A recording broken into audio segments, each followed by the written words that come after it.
اور ہم نے ابراہیم کو پہلے ہی سے ہدایت دی تھی اور ہم ان کے حال سے واقف تھے۔ جب انہوں نے اپنے باپ اور اپنی برادری والوں سے کہا کہ یہ کیسی مورتی ہیں جن کی پرستش پر تم لوگ جمے ہوئے ہو، وہ کہنے لگے کہ ہم نے اپنے باپ دادا کو ان کی پرستش کرتے دیکھا ہے۔ ابراہیم نے کہا کہ تم بھی گمراہ ہو اور تمہارے باپ دادا بھی کھلی گمراہی میں پڑے رہے۔ وہ بولے، کیا تم ہمارے پاس واقعی حق لائے ہو یا ہم سے کھیل کی باتیں کرتے ہو؟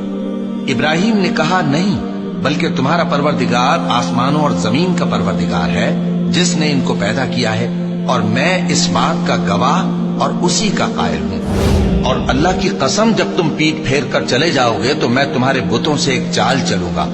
پھر ان کو توڑ کر ریزہ ریزہ کر دیا، مگر ایک بڑے بت کو نہ توڑا تاکہ وہ اس کی طرف رجوع کریں۔ کہنے لگے کہ ہمارے معبودوں کے ساتھ یہ معاملہ کس نے کیا؟ وہ تو کوئی ظالم ہے۔ لوگوں نے کہا کہ ہم نے ایک جوان کو ان کا ذکر کرتے ہوئے سنا ہے، اسے ابراہیم کہتے ہیں۔ وہ بولے کہ اسے لوگوں کے سامنے لاؤ تاکہ وہ گواہ رہیں۔ جب ابراہیم آئے تو بت پرستوں نے کہا کہ ابراہیم، بھلا یہ کام ہمارے معبودوں کے ساتھ تو نے کیا ہے؟